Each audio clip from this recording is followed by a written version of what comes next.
This DJ will kick the floor in 3, 2, 1. On the troll.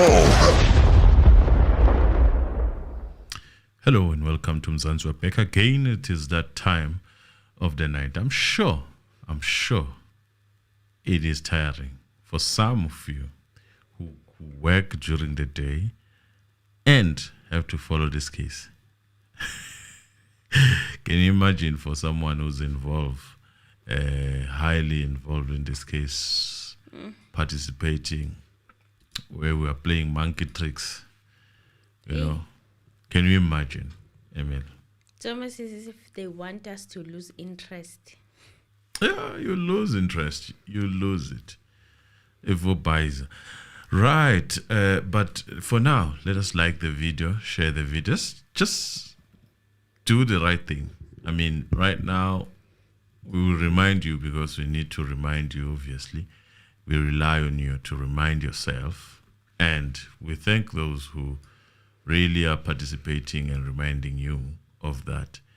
It is important to us. And for the adverts, some of you are asking what adverts do for this channel. They pay this channel. They are what keep the channel going. Yes, they keep the lights on. They keep the lights on. They keep the cameras on. Yeah, almost everything. They help out. Yes. So we'd really appreciate it if you watch the adverts. Yeah. If you let them play. Yeah. And interact with them, obviously, if there's something you're interested on. Yes. And that is if there's something you're interested on. That's if it's something you are interested in. So yes, guys, welcome back to the Mzansi Reality YouTube channel. Thank you so much for joining us yet again for another deliberation of the Senzo Meyiwa Trial. Yeah, today was an interesting day. Was it? For me. There's more information that was disclosed regarding, should we say, the alleged kidnapping of accused number 2. Because at this point, I'm like... It deserves it to be called a kidnapping. Bamtumbile. There is no way that the story happened the way that Mogane insists that it happens. From what I've heard, in his cross-examination, he's impatient, he's rude. There's no way he was kind to accused number 2. I refuse to believe that because his tone of voice already lets me know that he's not the kind of person who's kind. So for him to say that he was giving accused number 2 KFC options on what to eat, I don't believe that. I think that is a stretch coming from him, considering how impatient he is and how rude he is. I don't think that's true. So let's go over what happened today. Sergeant Vusmusi Mogane, who arrested accused number 2, Bongani Ntanzi, was still under cross-examination by advocate Mngomezulu this morning. Okay, Mngomezulu started with questions Mogane had for accused number 2. And on his whereabouts on the 26th of October 2014. So Mngomezulu started off by asking Ntanzi. Ntanzi said, asking Mogane, Ntanzi said that if he's not at work, then he's at home. Okay? Sorry guys, let me do something. I'm a little bit distracted. We need to find the phone that we use for you guys to call in. We need to find it. So yeah, that's what we're busy with. We don't know where we put it the last time. So yeah, let's continue and state what was happening in the court. Mngomezulu asked Ntanzi, said that if he's not at work, then he's at home. Ntanzi said that when he said he was at work, he could have been working or be at the compound, his room, which was inside the company. We're talking about the company he worked for in 2014 here, the Sibanye Still Water in Carltonville. So they asked Mogane, what's your comment on that? And he says he could have put it that way. For me, when he said he was at work, I took it he meant he was underground in the mine. So there's a possibility that he was at his compound at work. So I see that they've taken the lobola ceremony, celebration. They're not really mentioning it much, and I think it has to do with those bank statements. I think so, in my opinion, and how they came up. They didn't quite come to what we were expecting according to accused number 2 story. And to be honest, they did not, they were more like stains calls when he pulled them. That bank statements, the transactions were not making sense, especially considering that the entire weekend he had no transactions. That was really, really interesting. So we moved on from that. So emphasis is not placed on whether he was at work or not. I guess they are choosing to let it go for now, or maybe it will be entertained at the main trial because that's where the bank statement is at. So Mogane then said, when you say he said he was at home, what do you mean home? And Mngomezulu said in KZN. Mogane said, I don't remember him telling me he was in KwaZulu-Natal. So Mngomezulu went to the time when they conducted their investigation. This is Mogane and his team in Bongani Ntanzi's workplace, where they said they met Brigadier Gininda and Sergeant Mogane. Then they left with Mogane, the accused, and the late Sergeant Mabena. Mogane said that they left together but parted ways along the way. Mngomezulu asked why was accused number 2 not taken immediately back to the police station after they were done with the investigation. Instead, they booked him in at 2:30 in the early hours of the morning. Mogane said it was not just his case that they were investigating, and Ntanzi said never had a problem driving around with them on the 18th of June 2020 until they booked him back at 2:30 a.m. on the 19th because Mogane said he'd be bored in the holding cells. He said he'd be bored in the holding cells if that happens. Now, when he said this was it made the headlines. It was one of those things that you can't believe Mogane would say under such circumstances. That it would be better for Ntanzi to be traveling with cops that he didn't know than to sit alone in a cell. Is he serious? Does he really think? Hi guys, this trial. So he did not have a problem traveling with them, and Mogane is not taking us serious, guys. He's not taking us serious. What circumstances do you know of where a detainee who's considered to be high profile? Why are we saying he's considered to be high profile? The EMPD was guarding him, right? Metro Police, Ekurhuleni Metro Police, they were heavily armed. And yet Mogane and Mabena had the audacity to go to other investigations with him and carry out those other investigations with him. Him being considered a high profile detainee where he had to be guarded by people who carried more than one firearm, a rifle and a pistol, right? And wow. And they just gallivanted with him because they thought that he would be bored in the cells. How interesting. Well, then Mngomezulu then asked the accused number 2 was under your custody. He had no options. Mogane said if he wanted to refuse, he could have. He agreed. We told him that we were going to do our own thing. If he's okay going with us, we will go with him. And it was already in the afternoon.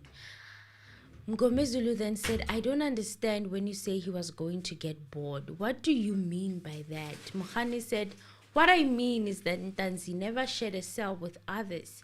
He was alone in his cell. Mr. Anonymous, please put a picture.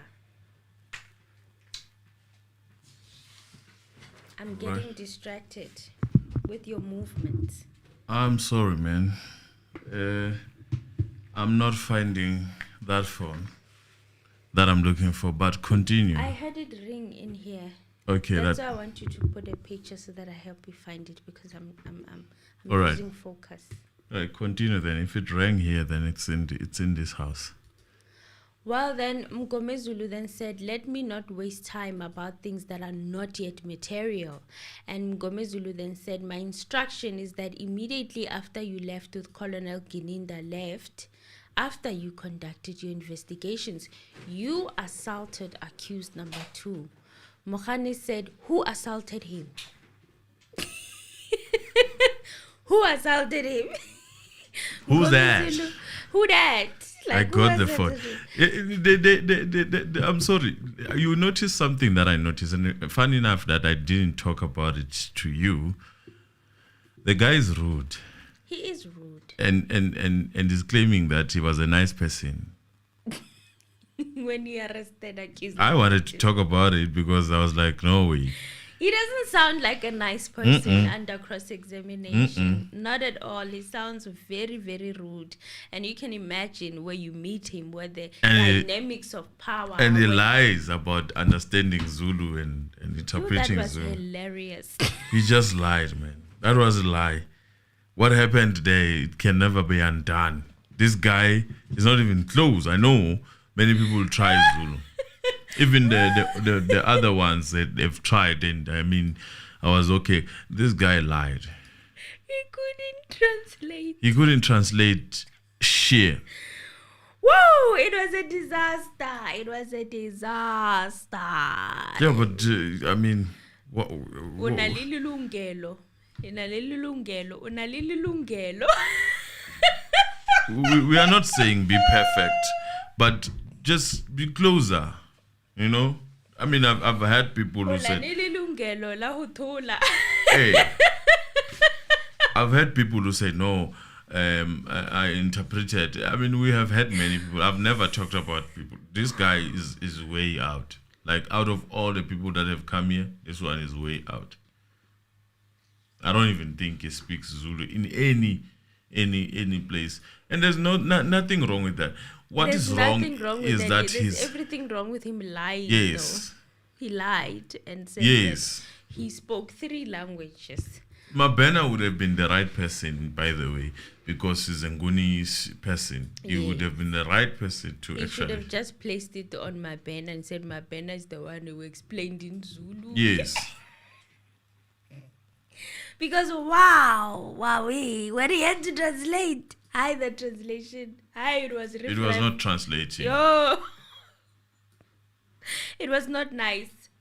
You can imagine the miscommunication that was happening. And I saw the red flags with him insisting on speaking Sepedi. I could see that his Sepedi is quite strong. And from what I know with our tongues, Sotho people, they are very difficult to learn new language. Especially when you are older.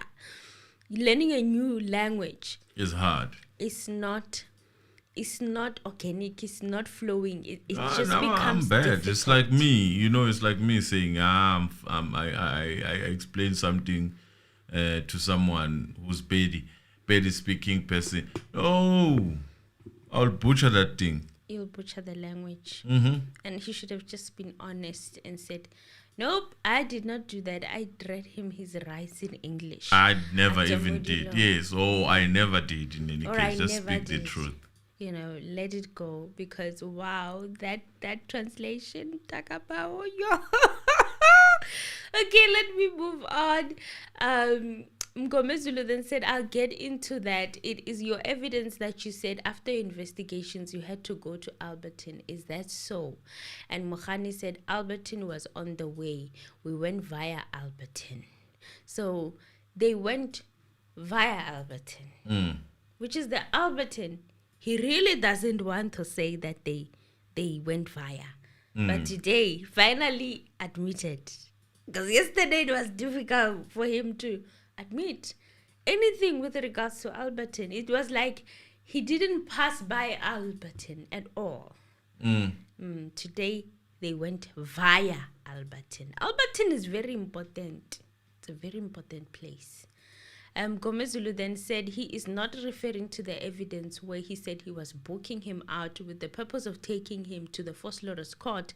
He's referring to the time he concluded the investigation regarding the whereabouts of accused number 2 on the day Senzo Meyiwa passed. So Colonel Gininda left with Sergeant Mogola and Mogane left with accused number 2 with Sergeant Mabena, right?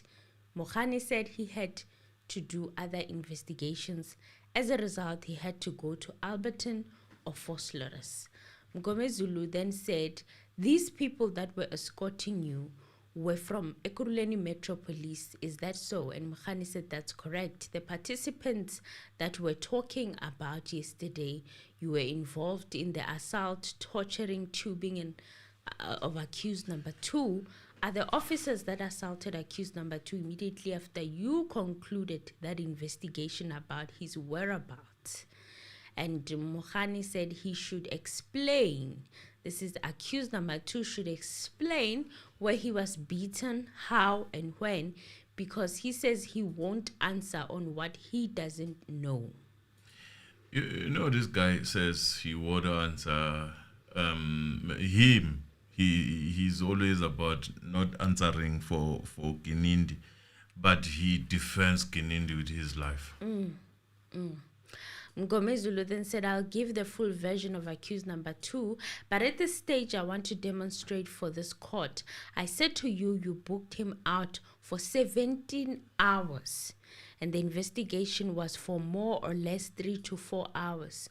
For a period of 10 to 12 hours, what investigation was that?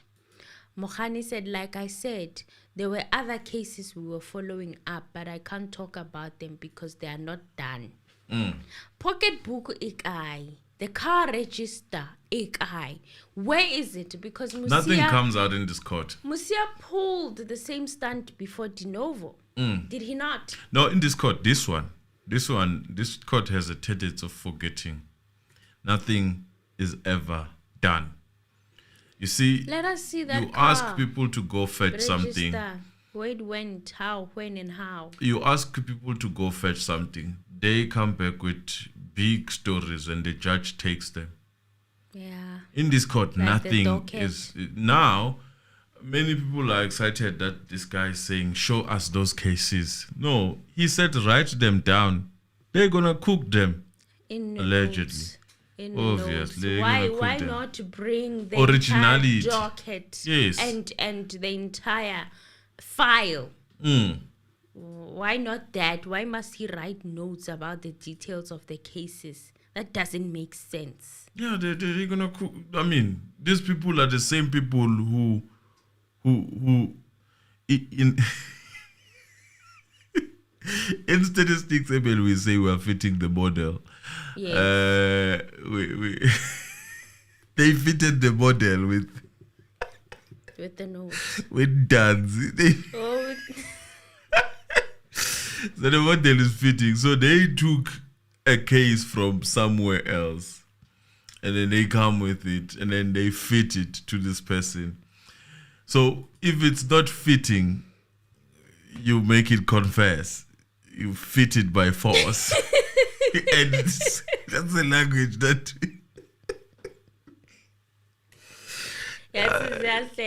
No, we are laughing, but exactly that. They are fitting the model. It's like, okay, they took a cubic model and they are fitting it on a straight line. It doesn't fit. We know it doesn't fit, no. Right? It's not gonna fit, but they're fitting it by fire by force. And obviously, this is a public opinion. Yes. And we're talking about models here. We're not talking about the cases, but if a shoe fits. He sounded like he knows nothing about the Nonkoma case. Nothing. He doesn't know what the case is about. The guy is still gonna go who study the that case. accused are, who the victims were. Yeah. Like he doesn't know anything Nothing. about that case, but yet he was investigating. He doesn't even it. know. He's not even sure about Mngomezulu that was given yesterday. He's afraid of saying Mngomezulu is in charge of this case because what if they were not telling the truth? They know someone, they were hiding their name. So he's like, I don't know. Everything is pinning it to Gininda. Yes, so Gininda will come and answer. Even the docket, they are with Gininda. Even the dockets. You are investigating the thing, but you are investigating in the hand of Guinea. So he will talk to him again today to see if he can come with those dockets tomorrow. We'll see tomorrow if those dockets are going to come. He's never going to disclose the case because the case is still, the cases are still being investigated. I'm not gonna, guy. They've had 2 years Guy. or more. It's actually 3. We're on the 3rd year now. Guy, you are the same person, 2020. and he still talks about this many cases that this guy He had. still talks about them, which is hilarious because there's no movement. And with regards to Mngomezulu those is cases. closing that by saying, what is this court where they talked about ammunition? Nothing was dismissed. Kabani. Taban. And he says, no, it was, and he likes saying it was dismissed in court, but not to us, with us still in progress. So these guys, part of cold case. these guys are not closing anything. In cold case, they don't. They never close cases. anything. Case, once your case goes to cold case, you must know it's never gonna be closed. It's hard to accept that it was dismissed. Even if in this situation, the case was, you see, the loopholes of these things. You are investigating. If these people were investigating gun need, they were supposed to say, the case of ammunition, give it to someone that side and say, open a case. Yes. Here's what we found. Yes. You saw. Yes. Open a case because this is not a cold case now. This is what is happening now. Open if things were done correctly, properly. But because it's like we were looking for a way of keeping this person there. Honestly speaking, there is no other explanation that I can give you guys other than that all these cases, they were just in line so that they keep that person there for a longest time so that they can eventually charge this person with Senzo's case. Get a confession. Get a confession first. In a normal court, this trial within trial, they've lost it.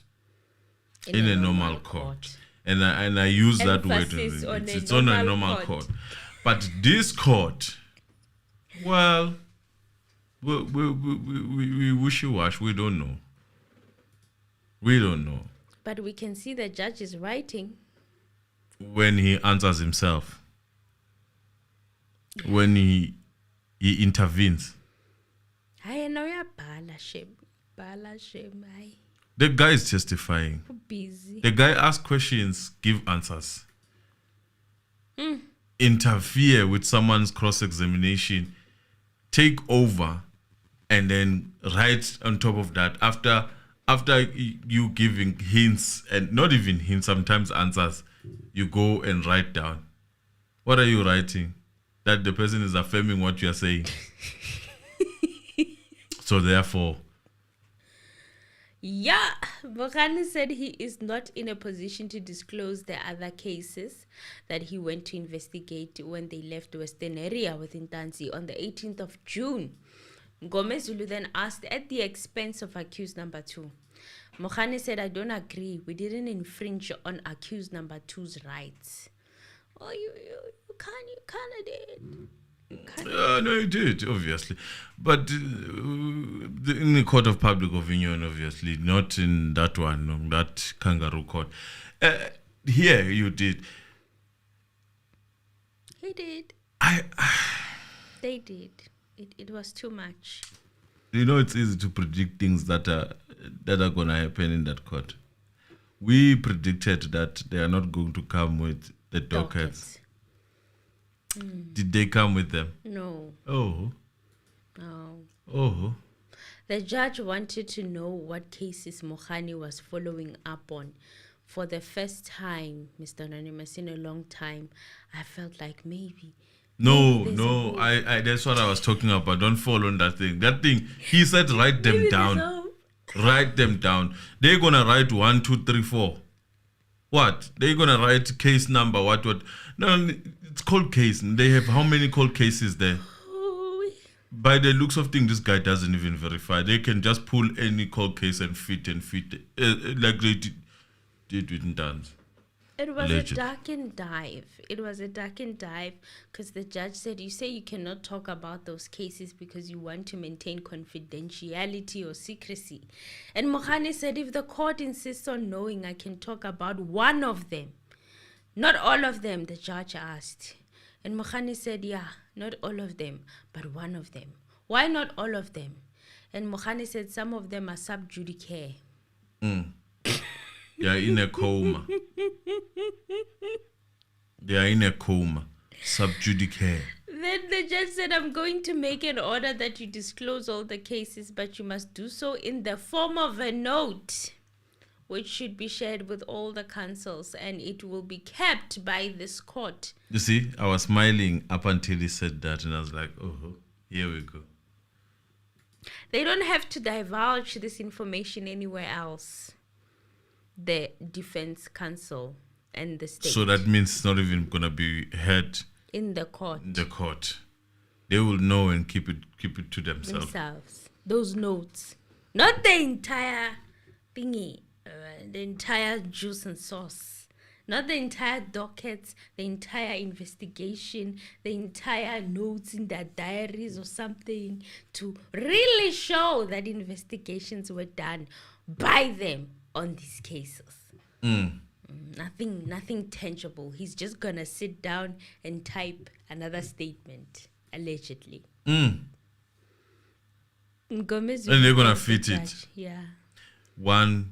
Cast 177, I can imagine, of September 2020. Yeah. Now the move was made to the dockets of Fosslerus 534.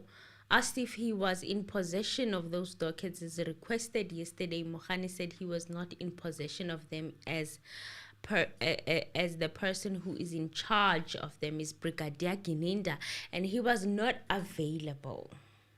What is he doing? Typing statements? You don't want me to answer that, right? I'm just asking because the last statement that we saw in court, it was allegedly typed by him. He's a typist. So what is he doing? Is he typing statements or something? What happened to the good old-fashioned handwriting? Police officers can't write for themselves anymore. Modern technology. They have a Brigadier Gininda organizing for them to be typed on their behalf. Why can't they write with their own hands? PA. Write them down. It's your story. It's your narration of your job, of what you did on that day. Why is it so difficult for you to recall? Why do you need Brigadier Gininda there? Because he should only maybe be commissioning if he's required to do so. Why is he doing it for you? That is not okay. It doesn't feel right for experienced cops to not be writing their own statements. Mngomezulu then asked, so your cross-examination in respect to that part of evidence must be stood down until such dockets are made available because you are the investigating officer. And Mogane said, yes, with respect, we cannot talk about a case if a docket is not available. So this docket is being mined. It's deep underground somewhere. Allegedly mined. So yeah, that's it with regards to the docket. So what we expect to see is another recall. They're gonna recall Mogane again. So now he's relaxing, thinking. Do you expect to he'll get be this done docket? to testify? Do you expect to get a docket? More especially the one of KZN. I can tell you now, they aren't getting any from KZN part. Why? Because They're investigators. did you see what happened when Zungu had to go and fetch in KZN in Kwanongoma specifically? He couldn't find the notes. He never went there, basically. Allegedly. I'm just saying. Yeah, I also don't think he So, bothered himself with that trip. so I don't think that the guys in KZN will be able to do this thing of being treated like lap dogs. Those ones, they are different.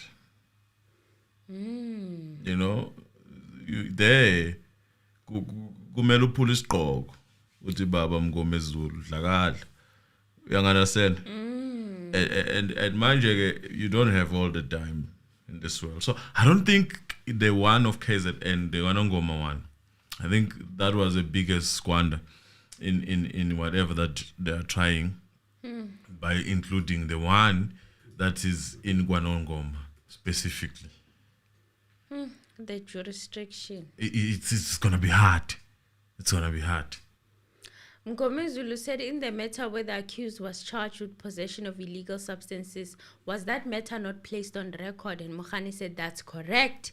The matter of accused number 2 being charged for possession of unlicensed firearm, it's actually ammunition, not firearm. Accused number 2 was acquitted. Is that correct? And Mogane said, like I said, we are still busy with that docket. That's why We don't care they what can't place the it magistrate say. at the forced lawyer's court because there is still things to be done With what? Bullets? that Ammunition? were found in a black In a plastic plastic. bag. What are you gonna do? What are you gonna do? You're gonna make them have legs or talk, have mouth to say, actually Ntanzi is the one who was keeping us in a plastic bag. What more are you gonna do with that? You're saying you're investigating that. What more are you gonna do? And the painful part is we don't even, or the defense counsel, I don't know if they can get the details as to the reason as to why he was acquitted. It would be interesting to find that reason why. Because he keeps insisting. You know that why? He need a warrant. You know, yes. Yes. He keeps insisting on Maybe his that's trial the in a reason. trial that they did not need a warrant to search Maybe that's the this reason. place. So we'd like to know what the reason was for it being acquitted. But he said he won't speak about what happened to it Because it's still under investigation. it will He's waiting ruin for this the ammunition investigation. to grow mouth and start speaking. Yeah, Your Honor, it was Ntanzi who kept us in a plastic bag. We didn't like it. Can you imagine? That's not going to happen. What more are you investigating? Oh, I shame. In my head, in my opinion, I know maybe some people may feel some type of way, but this person sounds very incompetent, honestly speaking. They don't sound like they like or they even know what their job is at this point. It's all very hogwash. You know, it doesn't look like they are competent at what they do. So Mngomezulu then said, I'm not sure what you're talking about. I'm referring to the matter in Tlhabane Court. And Mogane said, I thought you were talking about the Phokeng case. You are confusing things. For an investigator, he sure does get confused about which case is which. For someone who investigated the cases, I think sure you should does have just said, I fetch whatever and bring it there. That's enough. So Mngomezulu then said, in Phokeng case, what is the charge against the accused? And Mogane said, possession of unlicensed ammunition.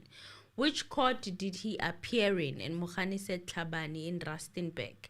So that matter in Tlhabane, what is the status of this matter? And Mogane said it was not guilty and discharged. But not according to them. You know, all these things, whatever the judge says, it's okay. They are still investigating. But now they can say, hey, we are busy here. So the matter of forced slaughter is of possession of illegal substances, and Mogane said yes, it's true.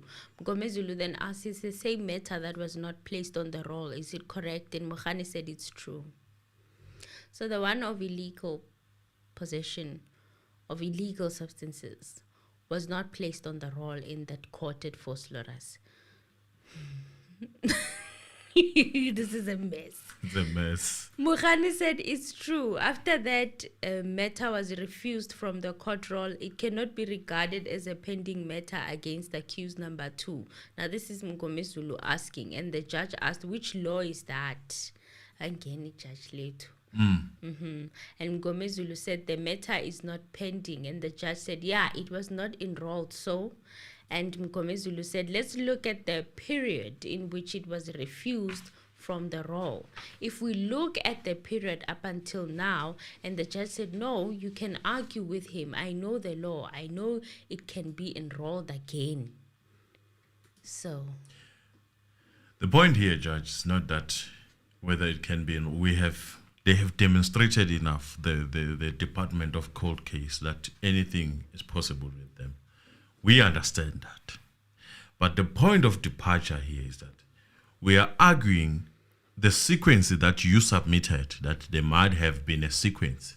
We are arguing on the basis of that timeline to say that at the point when this man was kept there, there was literally nothing that kept that man in custody. Be it a detention or arrest, nothing. Basically, they just decided to keep that man because he didn't have money to fight. And there is no remedy for that. But what we can do, as now is in front of you, is to take the right decision. That's what Mngomezulu is submitting to you, to say that this man could have been taken against his will without breaking any law. They could have been cooking how they are going to fit him in the situation. Yes. And basically that's what They this thing wanted is saying. time. And then eventually he was charged. And that's why today is in front of you. All the wrongs, even if he did, let's say for argument's sake that is word crazily, I don't know how, but we will say, yes, he did. The detention and the arrest and the obtaining of evidence is totally wrong. This man would be acquitted if that was the case. Yeah, Mogane said it will depend on how the prosecutor decides. Because Mngomezulu said it can be enrolled. But the most crucial part would not be arresting accused number 2, but it would be to summon him. Yeah, Mngomezulu then said, but at the present moment... So the drug case was not on the roll, so that means it was never presented in court, right? There's nothing in that. No. The ammunition that he was seemingly sticking at the time, it was dismissed. Yes. Right there at that time, that guy should have been released, and he was in fact right to even believe. Even direct them to his place of residence, because according to him, he was a free man. Yes, he was even right to believe that after they went to his workplace, they should have released him, because there was nothing that kept that guy there. But not in South Africa. Things are different here. And it's up to this court to decide whether that is the norm and the standard or not. And who to choose if you want someone who's going to be on your corner, than choosing someone who was practicing on the days where there was no constitutional rights for certain people. Yes. So the version of accused number 2 now. Mngomezulu said accused number 2 prior to his arrest on the 16th of June. I know we've heard it over and over and over before, but I feel like every time it just adds new details somewhere, somehow. So I'm going to go through it as fast as I can. So to his arrest on the 16th of June 2020, he received a call from a lady who offered him employment. The prefix numbers on that call were 012, and the accused responded by saying, "I'm working, I'm not looking for a job." Then after that, she actually called him twice. The first time was offering a job. Second time, after that, he was called by the same lady who introduced herself as Sergeant Mngomezulu, who informed him he is a suspect in the murder of Senzo Meyiwa, and she requested his full address, the address of accused number 2. He furnished the officer with the full address, and according to him, that's the reason the police came to his place on the 16th of June 2020. And of course, I mean, if they called you prior, they had to make sure they arrive on a holiday, right? Because you're not at work. It's a strategic move. You did not go It's anywhere. part of intelligence. Police came to his place. He opened for them. Then you asked him if he is not Sianda Buthelezi. Then he was requested to bring his ID. Can you comment? And Mogane said, "Yesterday I answered and I will do so again. I don't think Sergeant Mngomezulu would call him without my knowledge. I really don't know who called accused number 2. As I said, this matter fell under the crime intelligence and operation." But didn't you say when you're from cold case? Why are you speaking on behalf of crime intelligence people now and operation? Where they used their informants to locate him. And he says, when we arrived... No, no, don't be misled by that thing of crime intelligence. When the police are telling you about about the intelligence and whatnot, that they mean there was impimpi. Oh, they mean informants. Like it is talking about another department. You watch a lot of movies, FBI. I'm thinking he's talking about another We department. do have such, but come on, this is not an issue of national interest. We're not talking about the...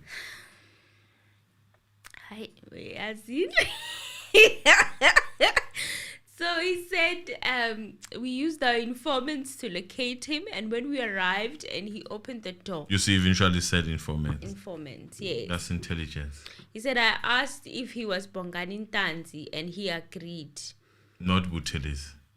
I'd not have called him by any other name because we already knew who he was. Did you now? Did he already know who he was?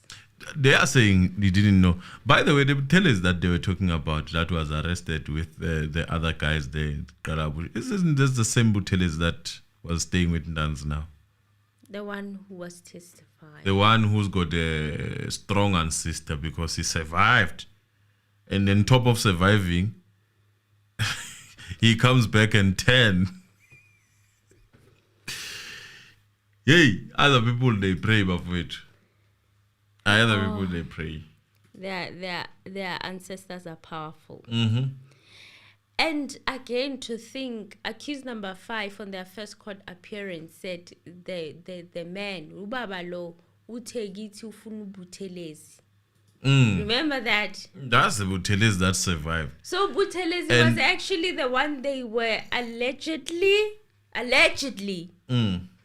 According to those guys, who the accused number 5, more especially, was speaking with anger on the first day. They wanted Buthelezi. And that Buthelezi comes and testify. Chief, And you are as going he's to... testifying, he made a 360. And the judge was so angry. We saw you. We saw you. And then you tell me the judge has something... One day he has to tell us why he was so pissed off at Buthelezi's testimony. If there was that debriefing, it would be interesting to actually hear the session of judges where they have to discuss with us as the community as to why they took certain decisions and take questions. Yes. Your body language. It was very disturbing. You know, like coaches, man. You sit down, you have taken this decision. Tell us, Why were you so upset? why did you look upset here? Don't you think you were already showing the signs of biasness already? Stuff like that. It would be very interesting. Well, Mogane then said that's where the ID book comes in to confirm that indeed he was Bongani Sandiso Ndanzi.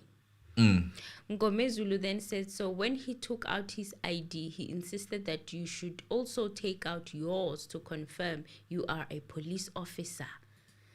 Mogane said that he never did. Those are lies. Okay. And then Mngomezulu asked him, what is the polite name for Maka? Lies. Mogane said, not telling the truth.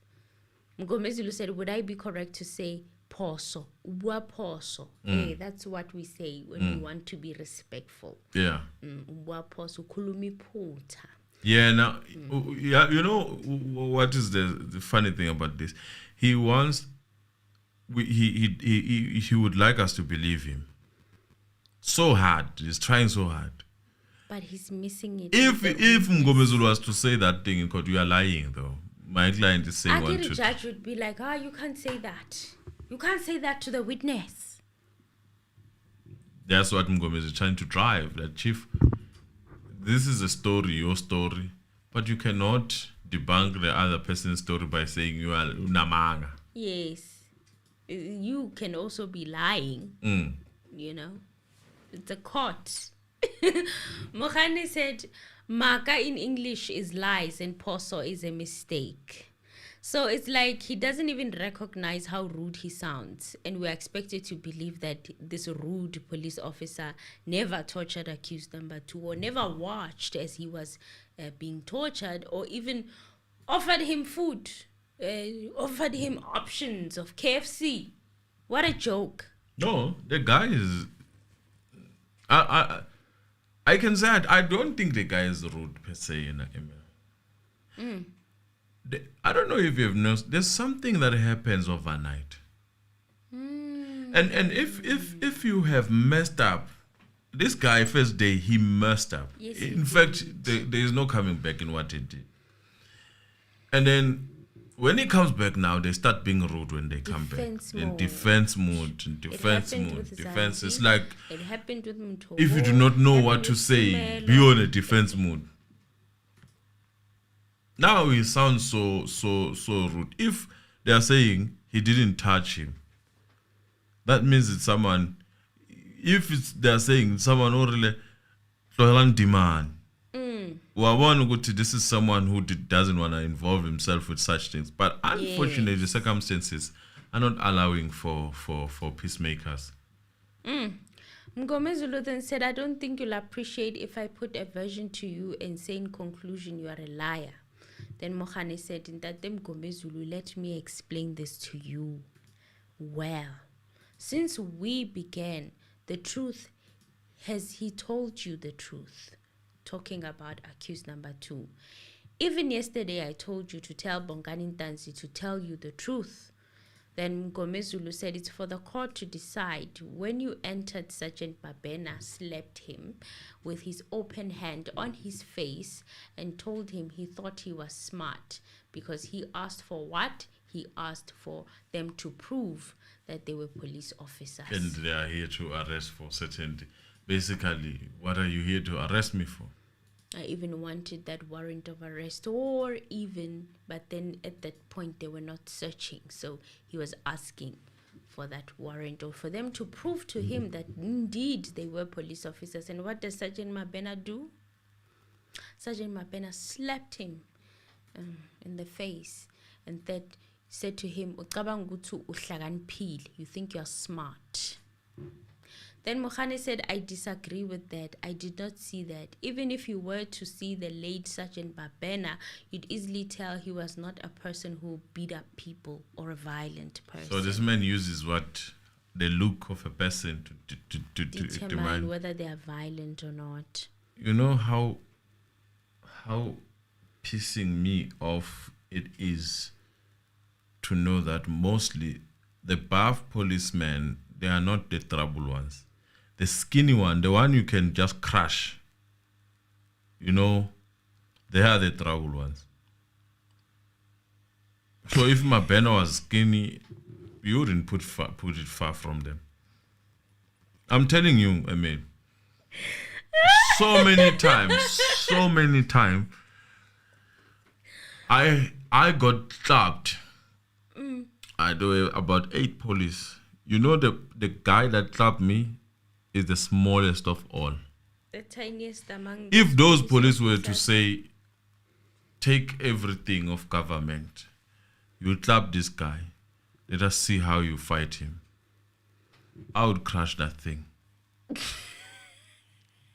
and that's what I don't like about it. I would crush that thing. In fact, with one hand, ngibelethi ingane njengophakela umthakathi. Honestly speaking, they like those ones that they know for sure they are disadvantaged. So it's a confidence boost. When they are among others, they do that.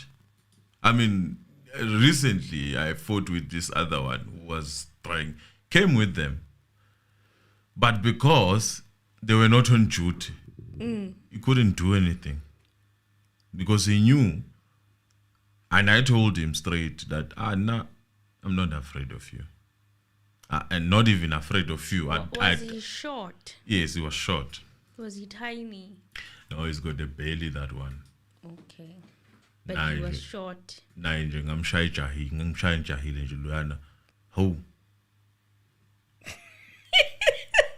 Interesting observation. I never saw that one coming. No, the thin one. Even the ladies. Have you ever been caught in a situation where they're cops, lady cops? They are the ones who clap you first. In fact, I'm telling you. Yeah, they like. People can tell you here. They are the ones who would come and start touching you or harassing you. Those ones. They are mean. That's so mean. I've never met a female police officer who was kind and nice and just. More so when they see a male part, they want to show off among other police that actually not is corner as abantu besimama, we are rude. You understand? Most sangana na Shoprite, uqasha ngelokhuzana ngeshukela. Uqasha ngeshukela. If he doesn't greet you first, because he knows that there's no protection. Then why do they do it? Why do they I'm telling you, it's that thing of Zokshire. Yeah, one of that thing has power, but that's Zokshire. Not Gizo. See. Oh, see. Stay away from a friend like that. See. Who goes around and start a fight with people and says, and then brings the friends. Hey. Because most of the time they cannot even fight. When they start a fight, they know that you can fight. Hi, Mngomezulu then asked him, when you arrested him, you never said anything about the Ngoma case. You told him about the Senzo Meyiwa case. And Mogane said that's not true. Then where are the dockets? What are the cases? Where are the judgments of the other cases? Mngomezulu then said, and then he denied he was involved in the murder of Senzo Meyiwa. And Mogane said, regarding the day of the 16th of June, that is not true. Mngomezulu then said he will tell this court his rights were not explained. Handcuffs were just put on him immediately thereafter you placed him under arrest. Mogane then said, I don't know how many times I have to repeat this. I told him his rights in English, Tswana, and Zulu again. And you further showed him the photo of the person. Mogane said, which person? Mngomezulu said, with the tattoos and the gold teeth or tooth, whom you alleged that it resembled accused number 2. So basically, in my opinion, bamsukele, if this is true, if accused number 2's version is true, then hayi shem bamsukele. When Danzi is done with this case, he must go, if he believes in slaughtering, slaughter. Because if he believes in prayer, he must go sit in the mountain for a week and pray. Because honestly speaking, this is what we call bad luck. Ukuflathelwa yidlozi. Basho njalo ngeso. I don't know what he believes in, but honestly speaking. Wow. Then Mogane said, no, I deny that. We never showed him anything. So you took him to Pretoria North Police Station and no rights were further explained to him. And Mogane said he's lying. When we arrived at the police station, I took 14A book with the numbers from that prison. I told him his rights. I used English, isiZulu, and Setswana. So now do you understand the Tswana part, why it had to be included? Yes. Because he cannot speak Zulu. He wanted to cover himself that By he uses he can a certain Setswana. vernac. Because he works in Rustenburg as well, right? And in line with Mogane's testimony that he explained the accused's rights in English, isiZulu, and Setswana, Mngomezulu asked Mogane to interpret one of the paragraphs on the SAP 14 form, which he struggled to. He struggled, saying that when he did so, he was mixing languages. Now that was funny. That was funny. The reading of that paragraph was hilarious. Then Mngomezulu said, you are stammering. And Mogane said, yes, I have to stammer. It is not my mother tongue. Saying about lies have short legs. Lies have very short legs. So Mngomezulu then said Mr. Mabena was a Zulu speaker. And Mogane said, no, he was in Ndebele. But ute istebele, kistebele kaka Spedi when they call it. I know it sounds like right, like not right, but it's how we call it. But isindebele is closer to Zulu, and Mogane said that I can say that, but I can't say yes because it is not my home language. It is a little bit closer to. In fact, it is more like a remixed isiZulu, if you know what I'm saying. Anyone can understand. We can hear. Anyone who's under Ngoni would understand Ndebele. Then Mngomezulu then said on the 17th of June 2020, he was booked out of his cell and was taken to a boardroom. There, Gininda, Mabena, Mugula, and yourself. And the judge reprimanded Mngomezulu for asking repetitive questions to the witness, justifying his argument by saying that this is why the witness keeps saying, I will respond to you the way I responded yesterday. And I'm like, Judge. It's not your position to do that. We are tired. We are all tired. But your people keep on bringing new evidence, my lord. We would like to call this GG. My lord, have you given this to the defense? All of them? Yes, my lord, we have.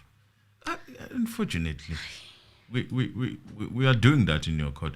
So allow this man to ask and defend as much as he wants. None of those people who are sitting there on the defense now really matter. More than Mngomezulu. Mngomezulu matter because these are his clients. Not even Mshololo. You know, Mshololo is appreciated for putting a hand there and there in assisting. And the same judge, and I see many people saying, why is Mnisi not questioned? This is smart. And even because this judge is waiting for you to make a mistake to override what Mngomezulu said. Yes, he's been doing that. You're going to question for free. Look at what happened with just a performer, a simple performer that could be taken and be the top part. The judge wanted it to be now introduce the entire statement. Do you understand? The so judge is that, waiting for the that. state can use it against accused number 2. So Mshololo did the right thing by seeing that, this judge is leaping on that. And considering how Mshololo has been resisting the orders from the judge is waiting for the mistake. So she did the right thing. Stand down. We'll come back tomorrow with something different. Yes, a copy of another SAP, but the right section. Yes. To remind the witness. And don't accept any help from Baloi, because that help is never genuine. It comes with, my lord, my colleague, my learned colleague made that bed. You must lie on it. Mngomezulu explained that when he was cross-examining, he was extracting certain questions. But now he's putting the full version of accused number 2, which is why it sounds like a repetition. And honestly, it's true, okay? This version needs to be put, okay? And the mouthpiece for accused number 2 at this point is his legal representative. He's not on the stand yet. So Mngomezulu then said outside the boardroom there were police officers, and Mogane said which police from where? And Mngomezulu said accused number 2 was interrogated about the murder of Senzo Meyiwa, and he denied his involvement. And Mogane said, I repeat, it is true. And Mngomezulu said, and he was asked about his whereabouts on the 26th of October 2014, and Mogane said yes. And he said if he is not at his workplace, he's at KZN at home. And Mogane said he didn't mention anything about KZN. He just said he was at work at the mine on that day. And Mngomezulu said in the boardroom, Gininda asked him to take off his clothes. And Mogane said, I will repeat, Gininda was not present there. And Gininda is not the type to ask someone to take off their clothes. It's inhumane. They even said it in English. It's inhumane. I'm like, hey, man. The defensiveness. You defend Gininda like he's not coming to testify. He will come to testify. You said it even before that he will come and speak for himself. Why are you defending him like this? It's not the defense that I see. It's, I don't know if I may say it like this, fear. Perhaps. Perhaps it's something like that. Mogane denied that Brigadier Gininda ordered Ndanzi to take off his clothes when he was interviewed in the boardroom on the 17th of June. Mngomezulu then continued to say that accused number 2 refused because there was a woman there. And Mogane said accused number 2 must tell the truth. How could he be asked to take off his clothes in front of people, including a woman? Then Mngomezulu said photos were taken and he was asked about a gold tooth. Mogane said, who took those pictures? That is not true. Mngomezulu said the next day he was booked out again and taken to Sibanye Stillwater in Carltonville, not Western area. And Mogane said Western area and Carltonville is one place. Is it, guys? Is it one place? Please, I need clarification whether Western area and Carltonville is one place. It's in one one vicinity. Yeah, one vicinity. So Carltonville is in Western area. Is that what he's trying to say? Yeah, I think he was trying to say that. And that's when Gininda and Mogola arrived. You and Mabena approached HR manager, including Brigadier Gininda and Sergeant Mogola as well. And Mogane said that is correct. Mngomezulu then said that's when a statement was received that he was not at work on that day. Brigadier Gininda was up and down with documents, completing certain forms, alone. And Mogane said, I don't remember that happening. Brigadier Gininda will come and answer for himself. Now, after the tea adjournment, Mngomezulu continued to say that accused person informed me Gininda went to the mine hospital to inquire about his injuries, then brought documents that he was not allowed to see. Mogane then said, I will not want to answer for Gininda on the papers it's claimed he had. Mngomezulu then said, after that meeting, he denied his involvement in the commission of the crime. Then Mogane said, that's not true. Mngomezulu said before he was booked back, he was severely assaulted by Metro police officers.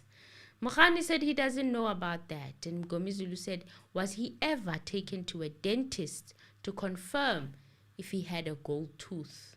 Mogane said, yes, I took him there. Isn't it funny how it was left out of his evidence in chief that they took him to a dentist? Now the question is, how many stuff have they left out? Because it's not supporting the theory of what Miss Popola saw in the house. Oh, the gold tooth. It's no longer fitting. It's not fitting. Then Mngomezulu then said, what So was what the was outcome? left is that they cut him and just put him. Yeah, they just leave the gold tooth out. They just leave it completely out. They just discarded it like it was never something that they investigated. It was never something that they were looking for, right? So Mogane said, I don't remember well, but there are medical records. So Mngomezulu wanted to know what was the outcome of the results from the dentist to check whether he had a gold tooth or not. Mngomezulu then said it was found he never had or put on gold teeth. Mogane said, I can't say no because there are medical records in the docket. I kill me when I'm Mogane, kill me. Then Mngomezulu said, Colonel Rapadu asked if this man is still alive. And Mogane said, I don't remember that because he had left it out on that other part. So Mngomezulu said on the 19th of June, 2020, on the day of the alleged confession, he was assaulted. And Buthelezi said Jonathan and Mabena were present in the tubing. Mogane said, I do not accept that. He would have informed me if he was assaulted. Mngomezulu said the Toyota Fortuner was stopped near a filling station, and that's when Jonathan arrived. And Mogane said that's not true. And Mngomezulu said it was a Golf, and later we were joined by Buthelezi and Mapumolo in a hard-body Nissan. And Mogane said, I dispute that. Tell me something. You know, so people are saying that Emily, hey, Nanzi remembers everything vivid. Yes. They collaborate what Ntanzi remembers, the Fortune. Yes. The BMW that later he tells us about the new model. That is a new model. We're not talking about the new model, my We're dear talking sir. about a white BMW. No one talked about the new model, by the way. It talks about the cars they were driving, these The people. hard-body Nissan, the Golf, That tells you how much time they had the with red him. Polo or something That he like could that. even read the situation. It was not a clap thing, just let's just vie. After that, it was even, I'm sure they would even buy a McDonald's. Bahlalela. Isitholo soqedile awuthi ke ngiyodila naye ke manje ngimphathele iplastic yase Truworth. Lo mfana kezwa. Ziyahleka ngoba kuyahleka noma kufroniwe. You laugh even But in it's a difficult process. time, The process of interrogation like that is a process. It doesn't happen once off and then bapumagu. No, it feels like forever. So you can imagine. So he remembers these people You can't because forget. they were calling each other. It's not an issue of, you know, when you are getting robbed at night, it's 2 feet, 1, 2, 3, if it happen, if you are in luck, and then your phone is gone. Yes. You are told to run the other direction, and you keep running. Now to run a line over. They are running now. But it's a confusion there. Because and that situation is here. These people take time. I'm sure they would even call each other. Hey, Jonathan, when are you going to, you know?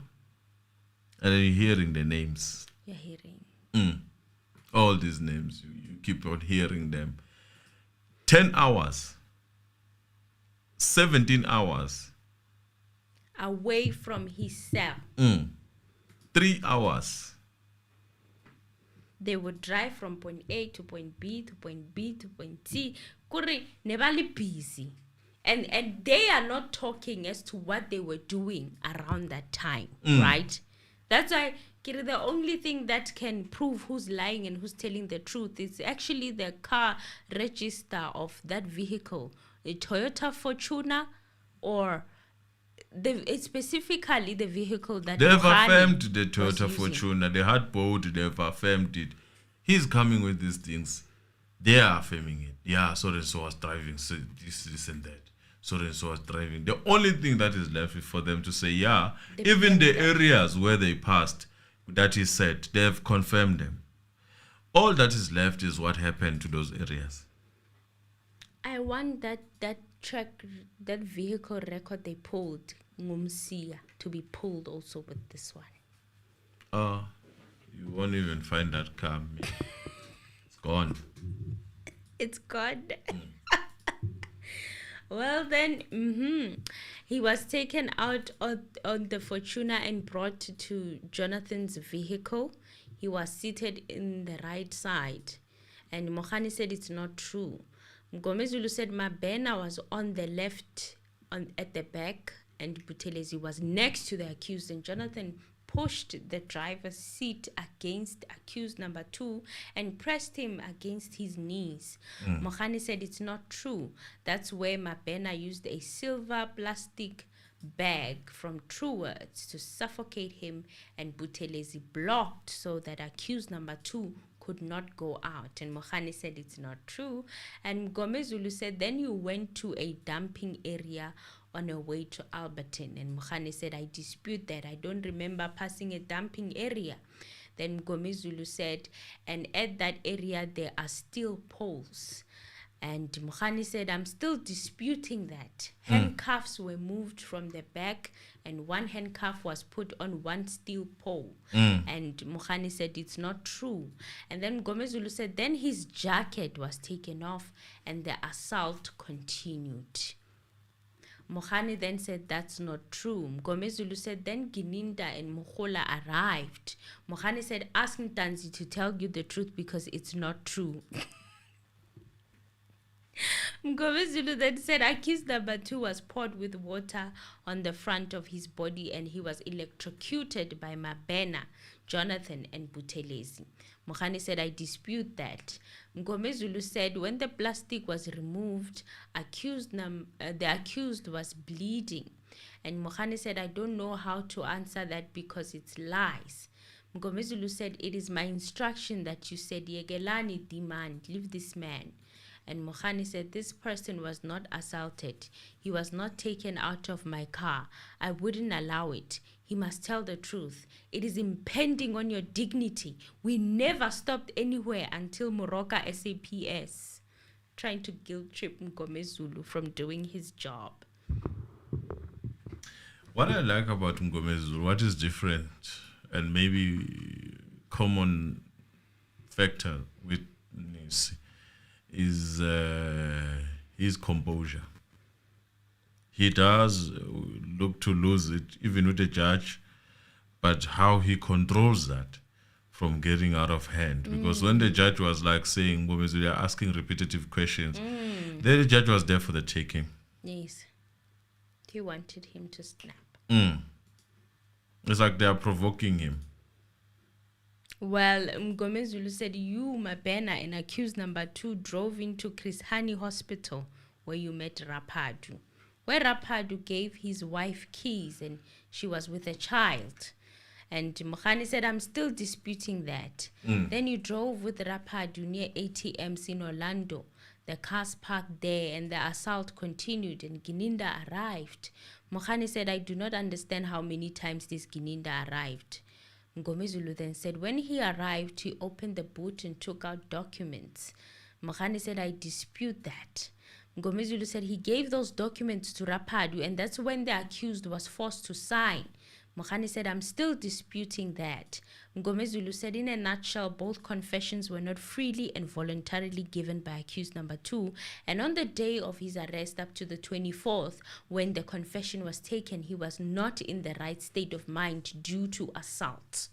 Mogane said, Morena Mngomezulu, if the accused was subjected to such torture for all this time that he's saying, would he still be alive? Mogane denied accused's version that he was tortured into signing the confession statement and that he was not in the right state of mind when he did so as a result of the torture. So he's asking, would he still be in the right?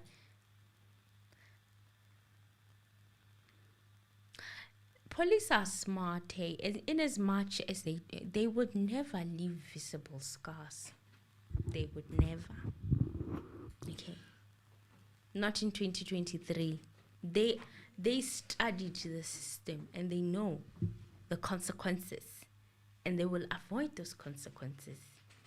Do you understand? So if he was away for 17 hours and you beat him up, 17 hours is a long time, plus he's dark-skinned. So if he was slapped, what are the chances that there'd still be something showing that he was slapped after 17 hours of you taking him away from his cell? After you've eaten lunch with him. So the defense shifted the focus to accused number 1, Muzisbiya, and Mogane said, correction, the accused was arrested on the 31st of May. Mngomezulu said there's evidence that Buthelezi was there when he was arrested on the 30th of May. Mogane said, I don't know, I wasn't there. I'm relying on the information on the documents here. So he's still holding on to those statements as he's testifying. They are still in front of him. There's some of the things he can't recall. So Mngomezulu then said he was arrested on the 30th and he was booked in the early hours of the 31st. Mngomezulu said, on which day was his beer taken to Inyanga? Then Mogane said, I don't remember, but it was in June. Mngomezulu then said, what was the purpose? And Mogane said the accused wanted to show us a traditional healer in Palm Ridge that he went to before Senzo Meyiwa was killed. Imagine the kind of things we are subjected to. Mngomezulu then said, is it correct to say the purpose of that exercise was to point out to the person who was consulted prior to the incident? And Mogane said this cannot be regarded as a formal pointing out. By the way, you see how our laws undermine our people. There is a doctor-client confidentiality. Yes, and then clause. When it comes to our nyangas and whatnot, they can come in and turn your house upside down. And force you to speak about your client. That nyanga, by the way, was very smart. He's never going to come back. The way he spoke, he's not coming back. His testimony was the best.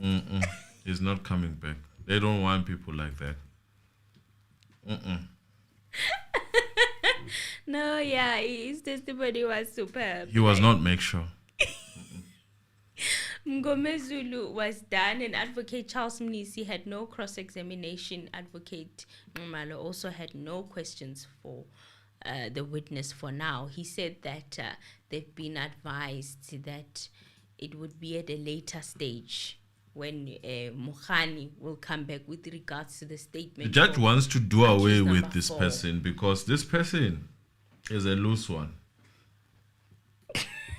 Then Advocate Zandile Mshololo said that she had questions and wanted to resume after lunch adjournment. She wanted to consult with the defense counsel, Advocate Mngomezulu, as well as Advocate Baloyi about some of the questions that she had. So after the post-lunch sitting, Advocate Mshololo said that she can't proceed with her cross-examination until she has been furnished with the Mngomezulu case docket. Advocate Zandile Mshololo wanted Mogane to confirm when the Mngomezulu docket will be made available, and Mogane said that he will approach Gininda after court for it. Mshololo said she will continue to ask a couple of questions and only deal with the docket-related questions tomorrow morning after he brings the docket, which I don't think. There is no docket coming. Please expect this, my lord. In the process of noticing that we are struggling to find a docket, we decided to prepare a witness 174. Oh my God, I forgot. There's no 174, but this witness is not on the list, my lord. Mogane said he has no idea why they asked to get involved in the Nongoma case. Only he knows. He says is that they were requested to assist. Then Mogane said Brigadier Gilinda will come and give that explanation. They are not privy to why the matter was brought to him, the Nongoma case. Mshololo said, you said the reason you arrested accused number 2 was in relation to the Nongoma case, but there's no record of where you ever booked him out for the matter in the occurrence book. And Mogane said, if you check, we only held him for a short time with regard to the Nongoma case. Mshololo asked from where? From when? You know? From where to when? And Mogane said, from the 16th to the 22nd. Do you remember any such entry that was written Nongoma? I don't. There's no entry because there was no Nongoma. Then Mshololo said the entry in relation to the Force Lawyers Court matter says accused released, and you are the one who read that entry into the records. And Mogane said yes. Was the accused released after this case was not entered into the court roll in Force Lawyers? And Mogane said no. Why not? And Mogane said, like I said, there were cases we were still investigating, like going to look for the hoodie.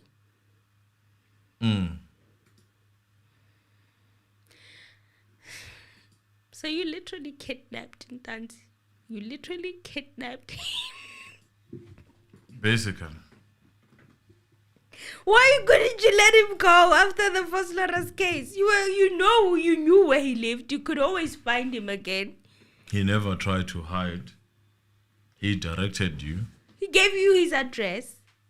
So Mshololo then said, but you didn't have a warrant of arrest to detain him after he was released in Force Lawyers when his case was not enrolled. Other than that, there were no other cases that he was arrested for. And Mogane said on the 17th, we were still investigating 636 case. And he told us he was at work when Meyiwa was killed. We decided to follow up on that information and check if the hoodie was at his place. But you had not arrested him for the 636 case yet. Right. You hadn't arrested him for it. There was no case actually. Okay. So Mshololo then said, but he was not detained on case 636 when you interviewed him in the boardroom. And Mogane said, yes. How come you arrested him for one case and then interviewed him for a case that you had not arrested him for? And Mogane said, like I said, there were other cases we were investigating against the accused. Mshololo then said, but you see, you confused him in the boardroom, and the state objected. How was he supposed to know what you were investigating? Which case you were The investigating? state objected on the basis of nothing, basically. Because he laid the basis of why he's saying that. He's saying that you arrest a person with a different case. You interview them on a different case. You confuse the person. Simple as that. There's no hard thing to fathom here.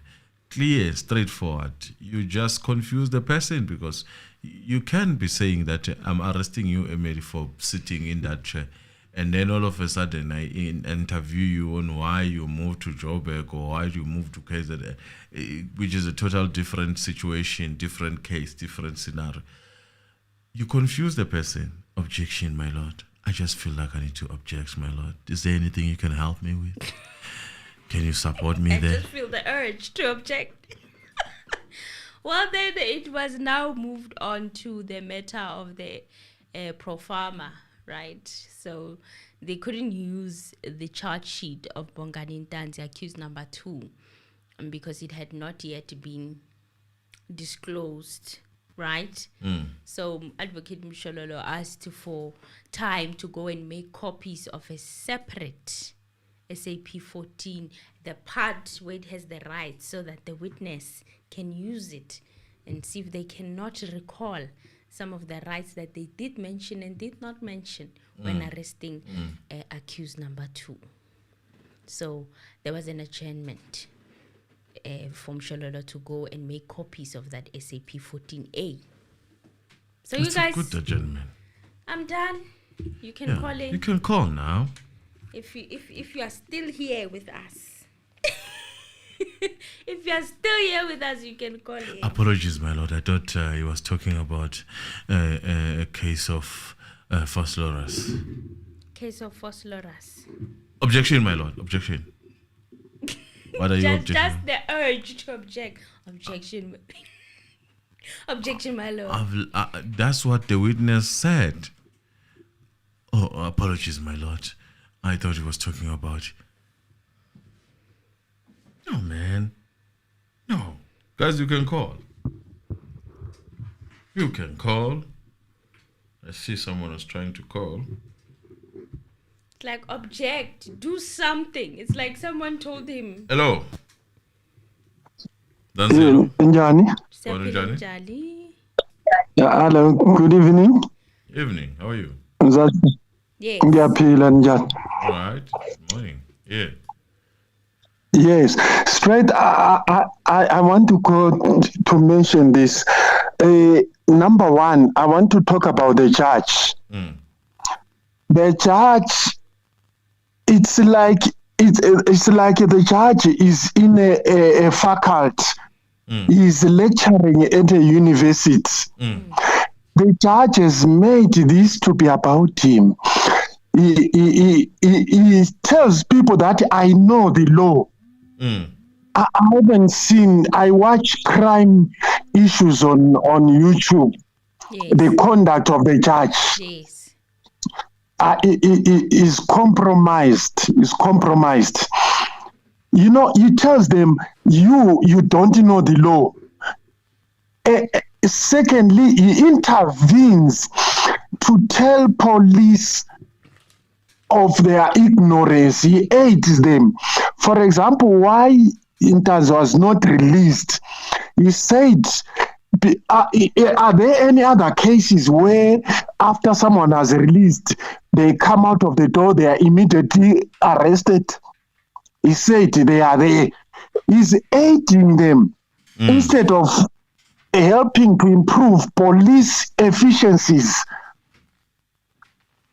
You see, yes, because I'm the truth, the police, they need reorientation, training, because we are not going anywhere with this kind of policing. You see, and the other thing, he interferes with the defense when they are interviewing. He says, I like the way Mngomezulu, his calmness is a panacea to Minona Pezulu. Yeah. He is panacea because he says, my Lord, I know the law says this, but here is what I'm saying.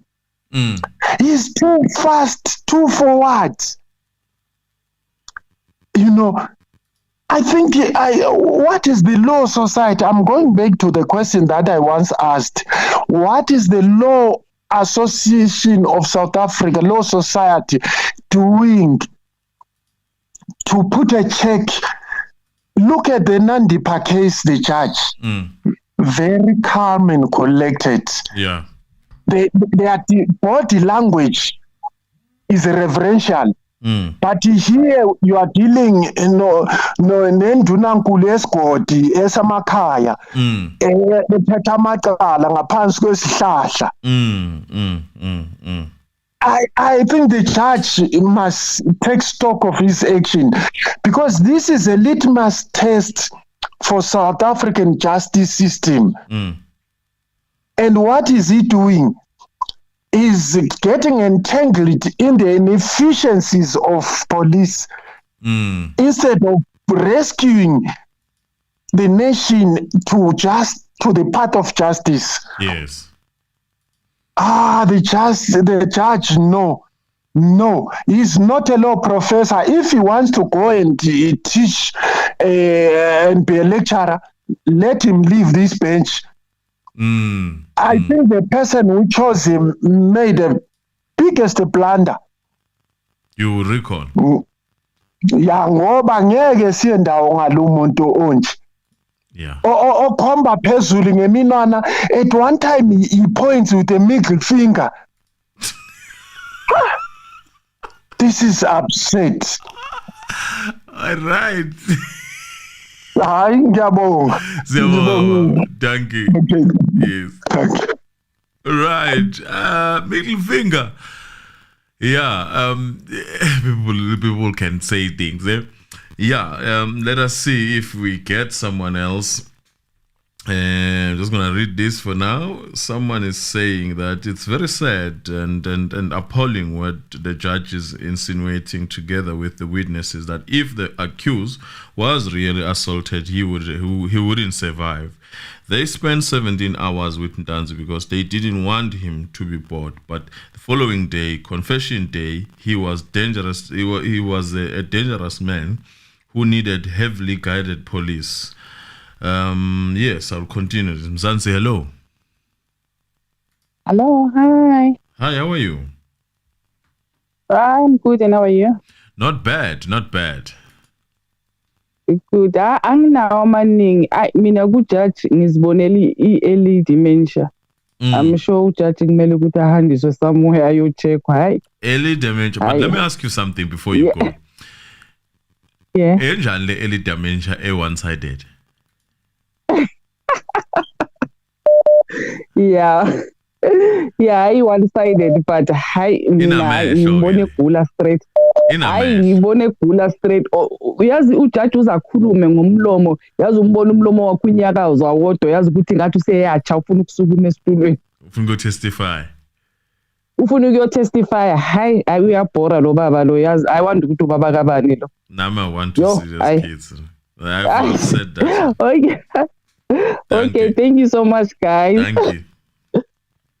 Yeah, someone saying that there might be early dementia there.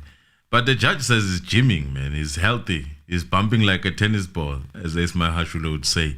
He's bumping like a tennis ball. He's fresh. He wakes up in the morning and gym. When they wanted to adjourn because of fatigue and tiredness from Mngomezulu, those jabs were thrown to say that, Chief, some of us at this age, we wake up and do the gym and all that, just to wind down. Yeah, just to finish up with this one, Jonathan and Mogane confirmed Toyota Fortuner, and the other colored guy confirmed BMW. Mogane also confirmed Alberton. Ntanzi remembers everything because abuse leaves a permanent picture on a victim's mind. And I couldn't have said it better. And that's what one of our viewers are saying on WhatsApp. So you can call, guys. I see many people are trying to call. Obviously, I cannot answer if someone is still on the call, and I will answer if you call now. The WhatsApp number is yes. Mzansi, hello. Hello. Yes, how are you? I'm good, and you, Mr. Anonymous? Not bad, not bad. Good. This is my first time calling. I've been following you guys for a very long time. Yes. So I also have complaints regarding this case. I don't know anything about law, but High Corner, what you are seeing here, High Corner, is something else. But what I like is this is teaching us in the future what to expect. We shouldn't rely on the police only. Knowledge helps. So this case is opening our eyes. To be honest, I didn't know anything about law. But this is an eye-opener. That's all I can say. The judge, you can see he's biased. That one we know. But this is an eye-opener. Even at work, I watch the case. I'm risking my job, but for this case, but at least it's an eye-opener. We are learning something. No, we are all learning. We are all seeing what we have as a country. Thank you very much. Thank you. Mzansi, hello. Mzansi, hello. Mzansi, hello. Hello, how are you, sir? I'm okay. Bunja Mr. Anonymous. No email. Hayi kuhle kakhulu. Njengenjwayelo email mase kushayela izikhathi uyakhathala. Oh, okay. Hawu madoda. Hayi Mr Anonymous lento ibhlungu. Yazi manje yazi kanjani? Lento umuntu lo oyikhulumayo ngisebenza naye. Yeah. Wangena straight ukuthi kwenzakalani. Yabo lento kuyakhulunywa ekhulunywe court uthi washawa lo mfana uSibiya waziwa imoshela. Ikhulunywa nje court mina sengiyayazi. Hawu madoda. Lokuthi uyena bobabili bayamshaya lo mfana uNtanzi benogininda yabo. Lo munye bamnika iMPD yamxhaphaza lo mfana waziwa imoshela yabo. So manje umuntu mesekhuluma manga kanje yathi vele ngibona uNtongo siyami kusho ubulungiswa abukho. Lo muntu lezinto leke ikhuluma lapho nje ecourt isiyangicika lento iyangikhipha nje yabona nje ngicika ngoba manje ukuthi iyacasula lento ngoba ukuthi kwaqhashathwa nabafana ngoba kubonakala ukuthi abaziniki ngamalungelo abo yabo leyo nto. Kahle nendlela nje ababoshwa ngayo ayikho sharp. Ngoba ngithi kunomunye umshini esiwusebenzisayo la i-MCD into ofika ubeke kuyona isithupha uma bekuthiwa bayakususpect bayakufuna bayakususpect lento izosho ukuthi wena unama cases kanjani ama-outstanding and mhlambe ikhona i-warrant of arrest ofunelwa yona yabo. Kodwa manje ayenzekalanga yonke leyo nto kwavele kwathatha labafana bayosha bavumisa amacala abangawazi.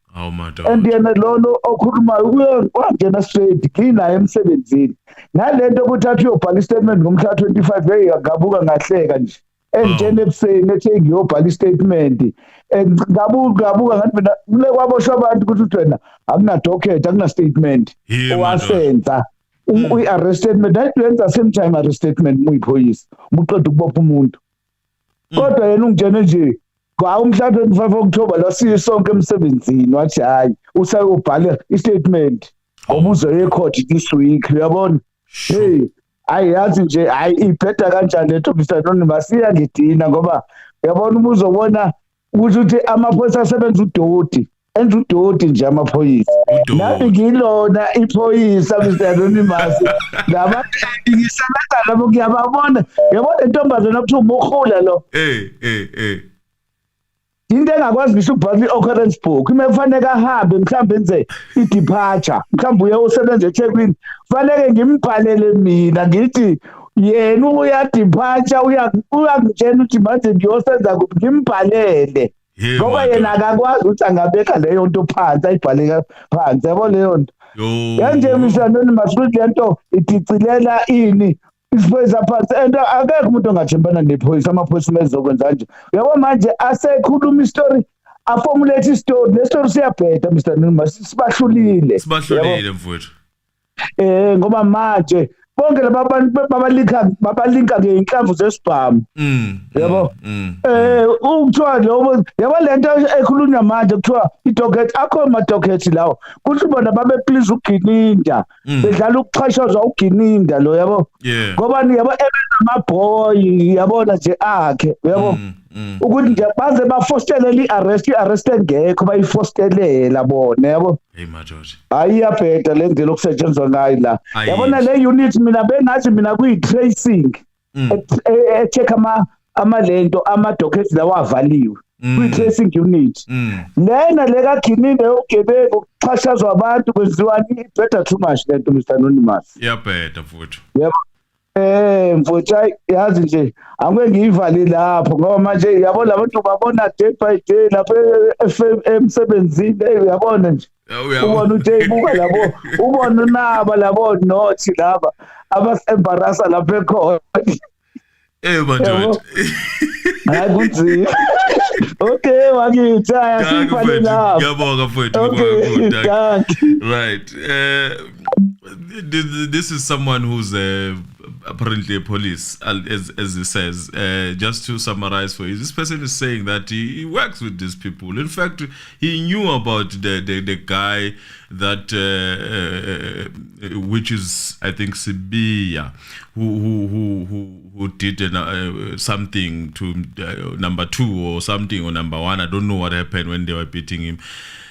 he knew about that story when he's now watching it on TV happening. In fact, the one who's talking would work with him. He said that I was going to make a statement just recently, and indeed, I think this is the statement that we saw. This is all alleged. Obviously, here it's public opinion. We don't know anything. We just say what we need to say as a public. But basically, he's a police. He's saying that no one is going to respect them if this is happening in front of everyone. Everyone can see that the story is not matching up. And on top of that, all these stories that these accusers are saying, some like number one and number two, the stories, they've had them from the police themselves, some of them talking as colleagues. I mean, it's a laughing matter, I would assume, when they are telling these stories. But basically, that's what the guy is saying. And then he talked about Mogane allegedly not being able to even express herself in writing, needing the help of others to actually write. This is alleged, again, and I say alleged because we have no bearing in this. This is a caller. This is his opinion, and we are a channel here. We are independent. We do not take part or formulate whatever that is saying. And I'm saying this because I need to say it, and I hope I interpret it as much as I can. Mzansi, hello. Yes, sir. How are you? I'm very good. No, I think I'm a resident now. Yeah, because yes. I'm calling almost every time. Yeah. Yes, you are. You are. Yeah. And anyway, I mean, I'm not in South Africa. I'm overseas, but I'm always listening. That is why I'm always following your live, because I'm a couple of hours behind you. So it's not bad for me. Okay.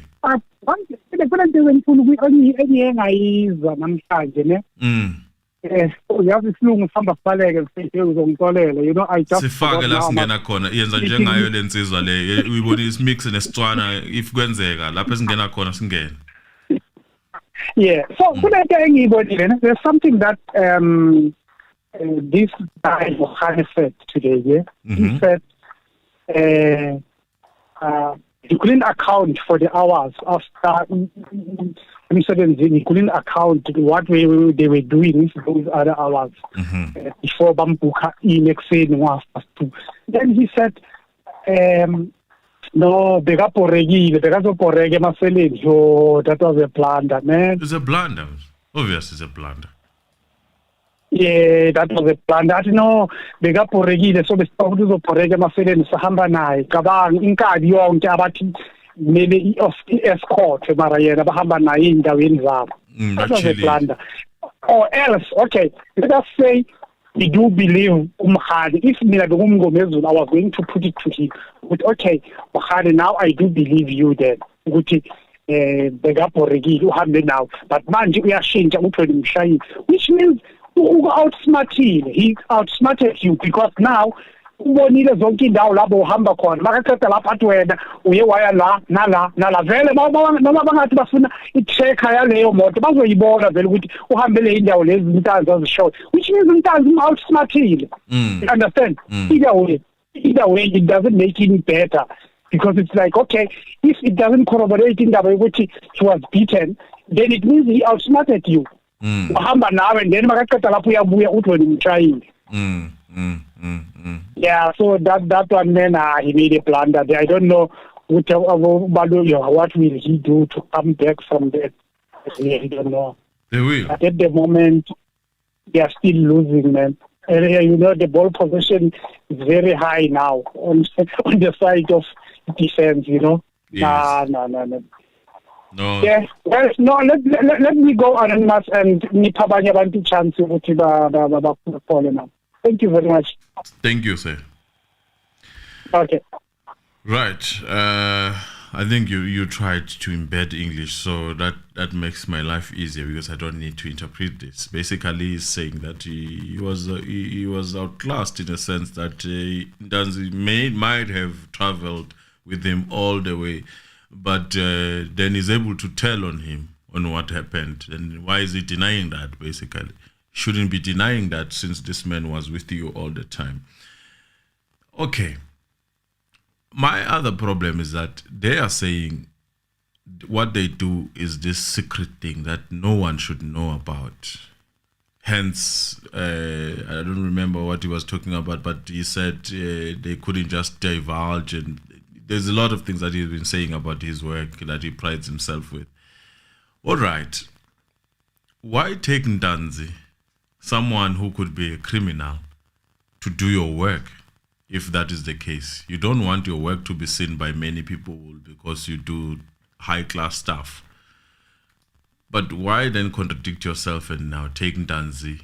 Do you trust him that much? And if you trust him, then why shouldn't we believe him in court? That's my question. That's my question. Right? Guys, you can call. You don't need to ask me. You can call. You can call. If you have something, just call. Because me and typing, hey, I'm allergic. But you can call. Yes, sir, you can call. It's not a problem. Hi, guys. This is Ned from Malbu in Australia. Okay, I'll finish that. Mzansi, hello. Zanzi, hello. Hello. Hello, sir. How are you? Hi, I'm good. Yourself? Not bad, sir. Not bad. No, you're speaking with Jonathan here. I'm calling from France, man. So sorry that we all the way here listening to your show, and we actually appreciate you and Emily and your views. Just hearing from things back home. Yeah. It's sad that when one is homesick, we have to watch stuff like this happening. Yeah. And then it reminds you that you are lucky from where you are, because maybe some systems, some things are still working there. Unlike with us here in South Africa, you can wake up and Mr. Anonymous is arrested.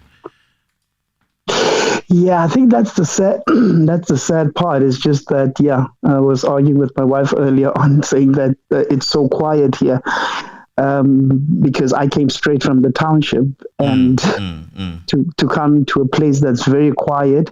And then I think it's that thing that you miss the noise of South Africa and all the things. I don't know, maybe I'm traumatized in that way.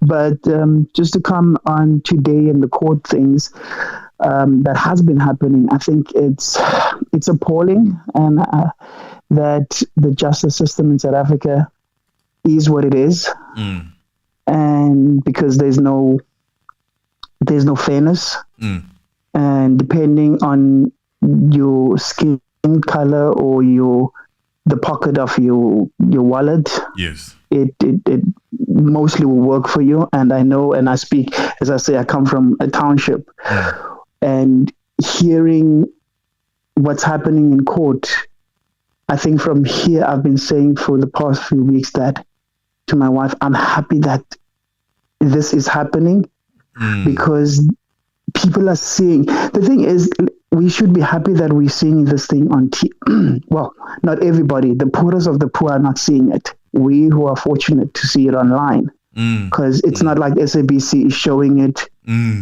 as it happens. Yes, it doesn't. And then data is a problem in South Africa, so not everyone sees this because it's the haves, even the working class, who will probably have data and see this.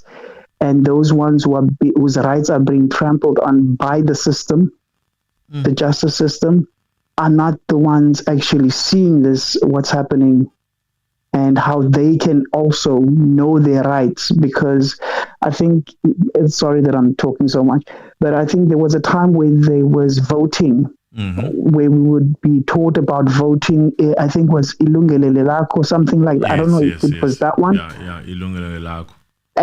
At night, you would be taught about your right, like your right to vote and all of that. It's but SABC nothing about one. Yes, but you're not taught about your rights in general, about the Constitution. No. And that's I think the failing part in South Africa is that we get to hear so much about what happened in Danzi, what happened to 1 and 2.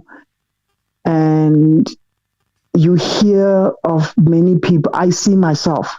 I've been, I wrote, I think I left it back home in South Africa, where I typed in 2006, it was April on the 6th, where police, that's when I think I was 16 at the time. I came to the Lord.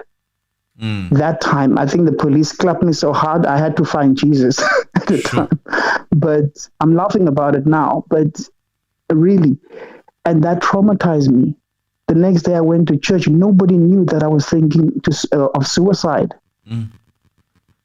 And I wrote about that because when I went home, I documented what had happened, thinking that at some place, maybe I could write a book or do something. That's my evidence that I have that police. And okay, what happened was I was walking with my friends home.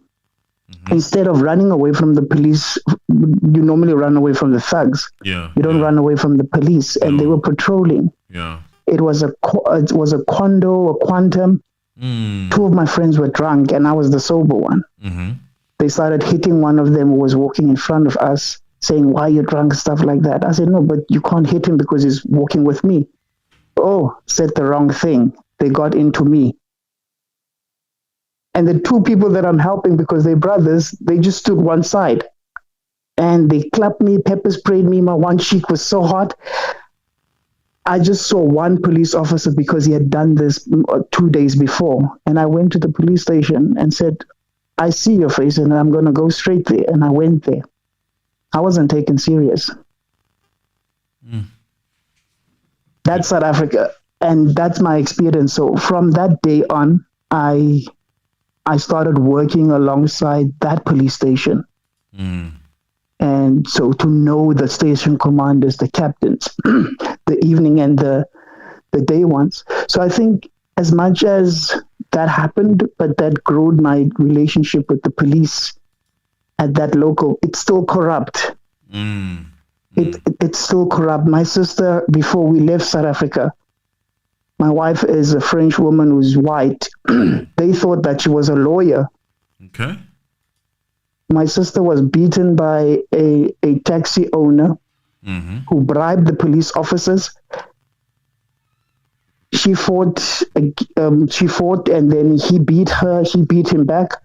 But on the day that he laid complaints, you know what the police did? They come pick her up, put her next to. This guy is in the same car as my sister. So this person who's just traumatized her is in the same vehicle with the police coming to fetch her. I was called from church saying that my sister's at the police station. Sorry. And then I left church. I said, "No, I'm not going to sit here while injustice is happening." I went then I asked her, "Where's my sister?" They said, "No, she left." And then I went to fetch her, bring her back to the police station, and I said, "What happened?"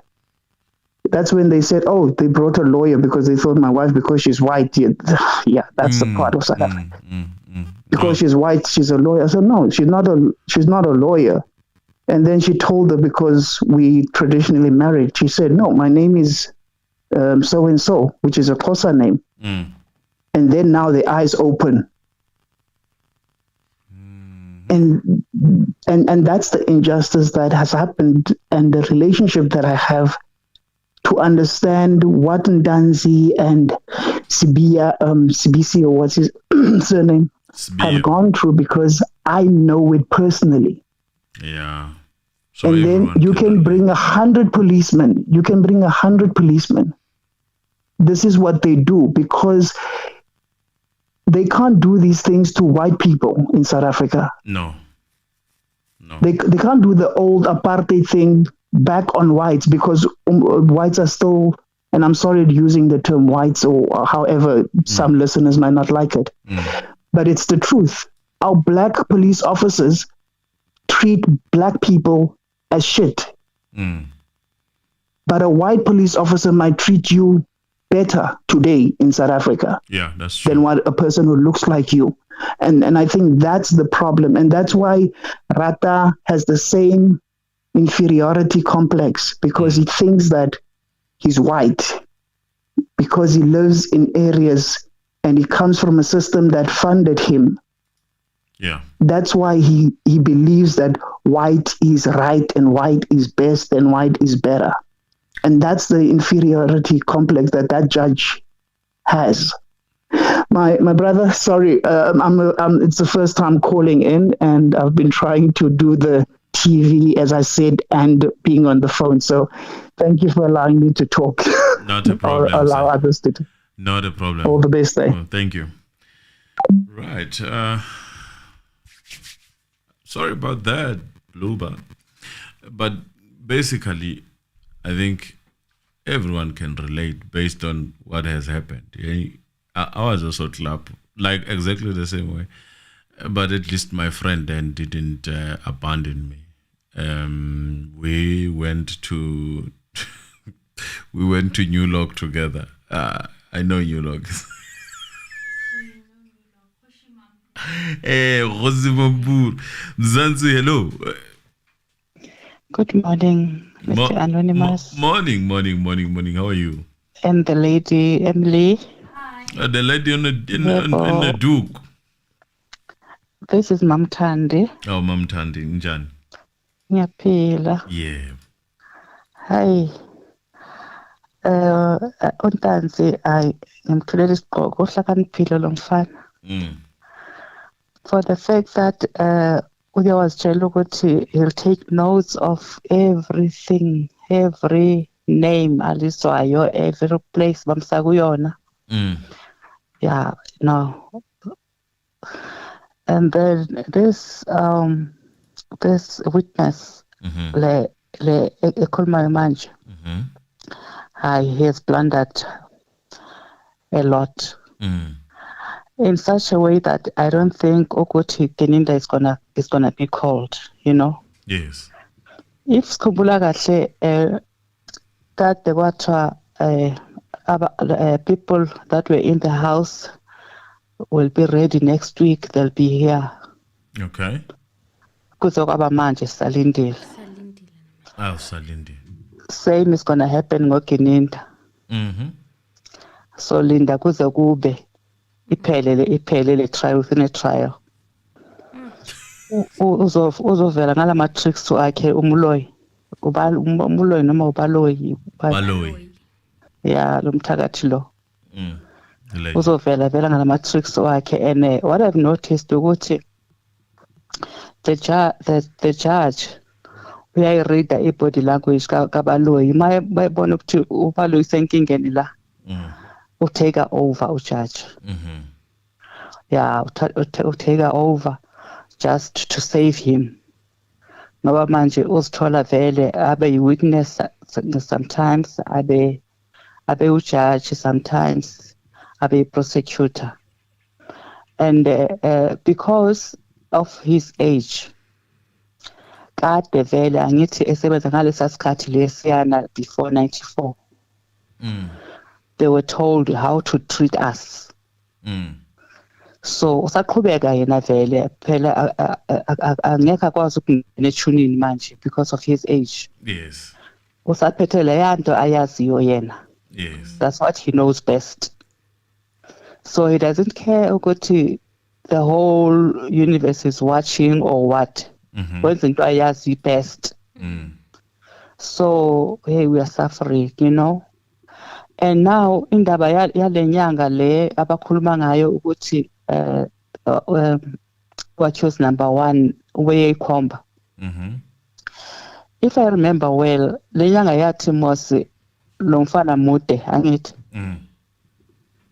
Yebo, yathi uma lapha yana kwaqhamuka umfana omude. Mabembophile yena nyanga lapha yana. And this one is not tall. Accused number 1. Yeah, this one is short. Lo sekuthi akhombe. So akuhlangani. One other thing engibuzayo mina, what happens to accused number 3 manje ngoba ngathi sebephumile kuye ke indaba yesigogo. Oh, am I missing something? Siyaqhuma nathi sifana nabantu abavike ilokhuzana inhlamvu siyaqhuma uyaqhuma noma ungazoshaya. It's like indaba say between 1 and 2. Yeah. Saying that DNA akusakhulunywa ngaye manje. Kodwa ke vele indaba ibibukeka ngazi ukuthi inamathele kakhulu lapho ngoba nalabo abasendlini laba abayi3nyana abafikile bathi ugxila impela lapha baze bakhala inyembezi bathi uyayazi into yenzekile kodwa yabo yakhumbula into njengale kwakuyilo vele ngazi ukuthi vele indaba ina number 1 and number 2. Uzasekhona Hi. Unzima kodwa untanzi yena iyabonakala vele indaba yakhe ayikho. Yeah.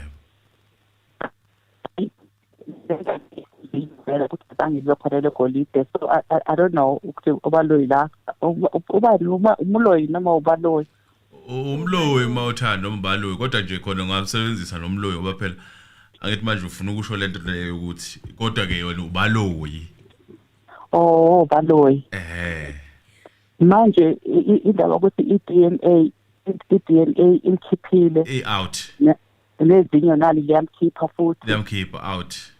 Angazi manje ijudge la akhona yini asayipressayo vele.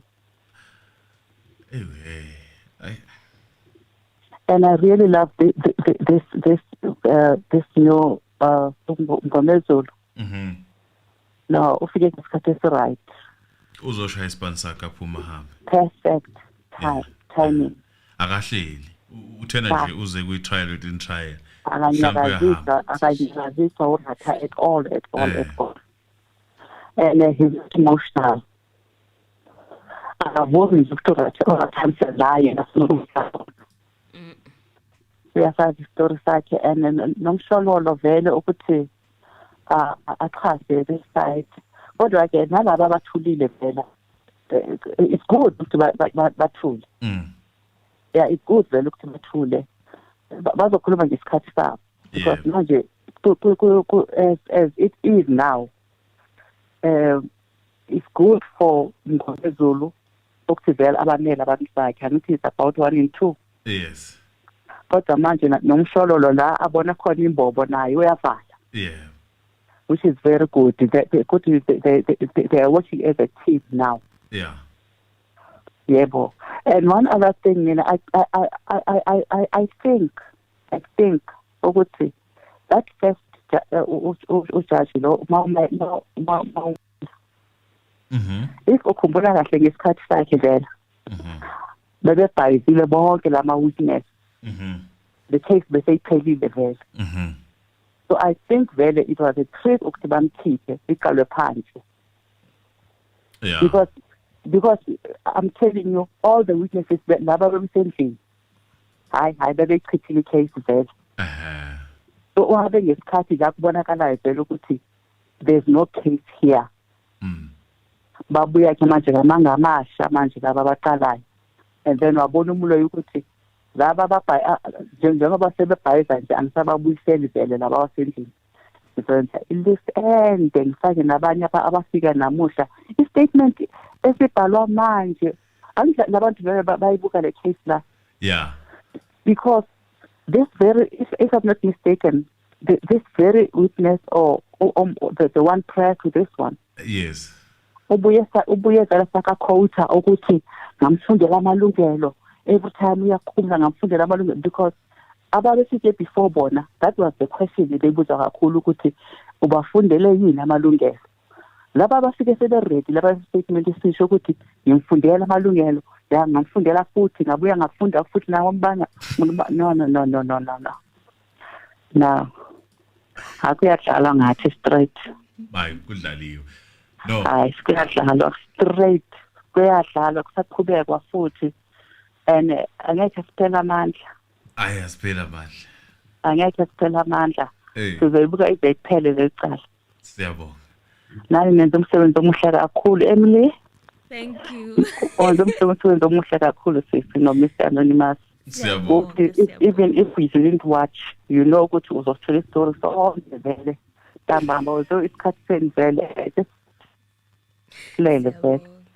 Kodwa-ke ngiyazama ngesikhathi ukuthi ngilale mina ukuthi ngizo hayi kumnandi kuzona ngibonga kakhulu. Siyabonga. Good morning. Morning. Lalela.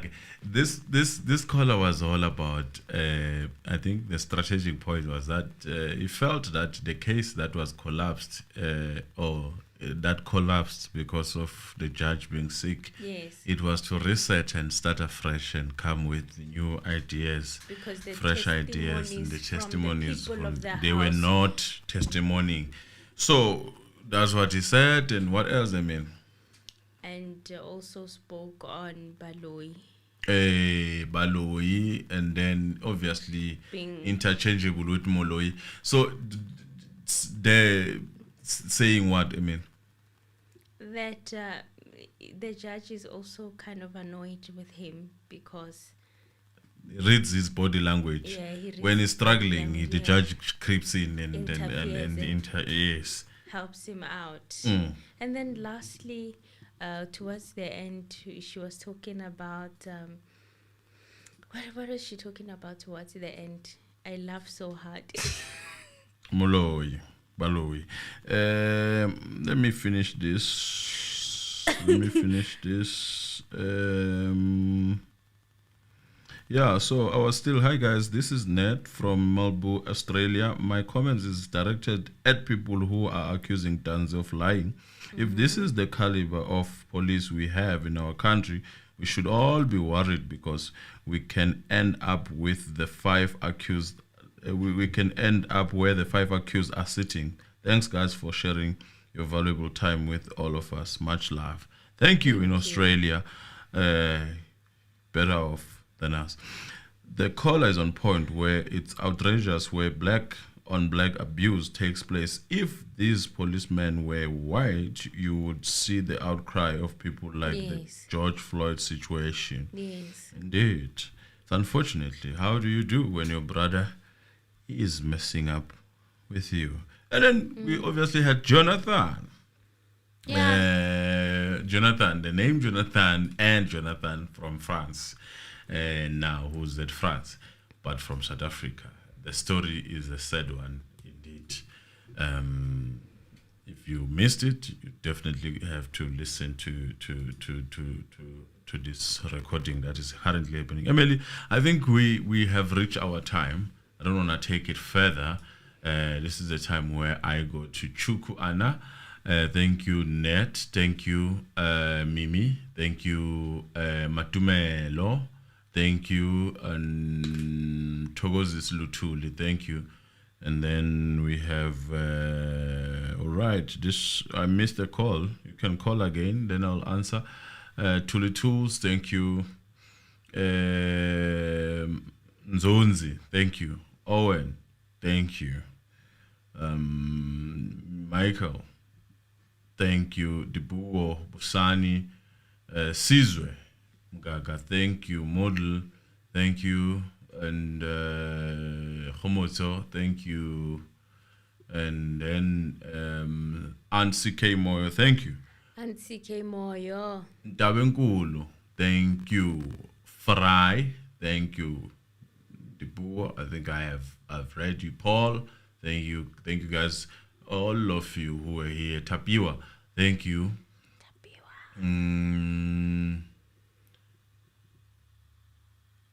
I think this sounds like I almost said cyan, but RSA, thank you.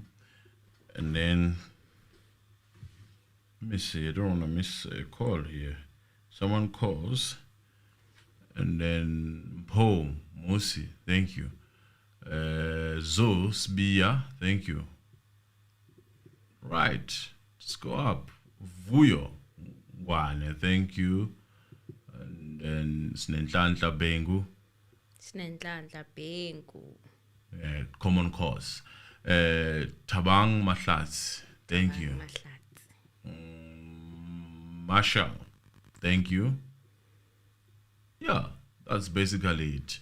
I'm done. Thank you guys for being with us. Like the video and share the video. Exactly. See that like? Yes, like the video. Exactly like that. And then Tapsile. Thank you. Tapsile. Blessings, blessing, Mabena. Thank you. Thank you all, guys. I mean, it has been nice. I think today it was chilled. It's a bye from me. Asiphelile umoya. No. Even if they're exhausting us with 100 police officer witnesses, asiphelile umoya. We'll be back tomorrow. Oh, Elvin Kumede, thank you. Elvin is saying something. Hi, guys. We're more focused in Senzo's case, but I just saw interesting story for 500 billion bribe. Please cover that. Tunzi. Right, we'll look at that. Faith. I think I know what you're Dobsonville, thank you. Yeah, good night, everyone. Spamasugu. Selwe today. Uzokecha apa Spamasugu. Leviva. Is it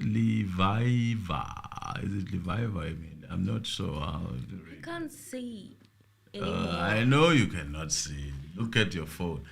I don't have battery. It's gone. It's flat. Conveniently. Please like the video and share the video. 400 likes. Let's keep them at 1,000. Thank you.